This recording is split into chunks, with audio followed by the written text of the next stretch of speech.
Holidays-nale, adu namma GT Holidays da. GT Holidays, South India's #1 travel brand. You know you are special when you're with GT Holidays.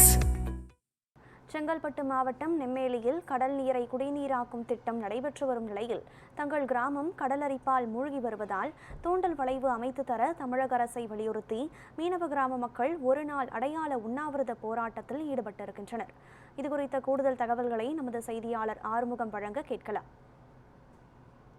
Chengalpattu மாவட்டம் மாமல்லபுரம் அடுத்த நெம்மேலி ஊராட்சியில் நாள் ஒன்றுக்கு 400 million litre கடல்நீரை குடிநீராக்கும் திட்ட ஆலையானது தொடங்கப்பட்டு அதனோட பணிகள் நடைபெற்று வருகிறது. ஏற்கனவே கடந்த 2013ஆம் ஆண்டு 100 மில்லியன் லிட்டர் அளவு கொண்ட அலகு ஒன்று செயல்பட்டு வருகிறது. அதனைத் தொடர்ந்து 150 மில்லி லிட்டர் அளவு கொண்ட இரண்டாவது அலகு ஒன்று தொடங்கப்பட்டு மூன்றாவதாக முதல்வர் அவர்களால் அடிக்கல் நாட்டப்பட்டு அதன் பணியானது நடைபெற்று வருகிறது.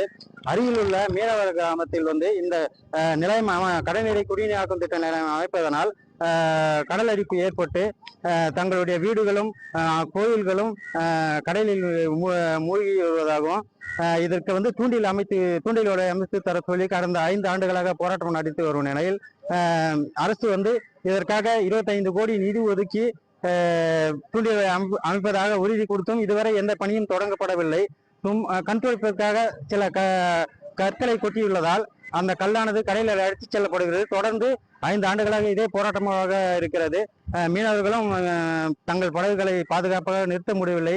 அடிக்கடி இது போன்ற கடல் அரிப்புகள் ஏற்படுவதால் தங்களது வாழ்வாதாரம் பாதிக்கப்படுகிறது. எனவே நிலையான நாங்கள் வாழ்வாதாரத்தை பெருக்க வேண்டும் என்றால் எங்களுக்கு நிலையாக தூண்டில் வளைவை அமைத்து தர வேண்டும் என்று கோரிக்கையை வைத்து இன்று ஒரு நாள்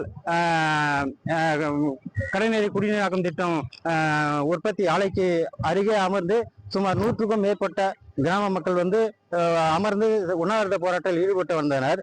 சம்பவ இடத்திற்கு வந்த வட்டார அலுவலர் சரவணன் மற்றும் மீன்வளத்துறை அதிகாரிகள் பொதுமக்களிடையே பேச்சுவார்த்தை நடத்தி 10 நாட்களில் உங்களுக்கு வேலையை ஆரம்பித்து நாங்கள் பணியை முடித்து தருகிறோம், இப்போது அமைதியாக கலந்து செல்லுங்கள் என்று உத்தரவாதம் கொடுத்த பின்பு பொதுமக்கள் சாலை மறியலை உண்ணாவிரத போராட்டத்தை கைவிட்டு கலைந்து சென்றனர்.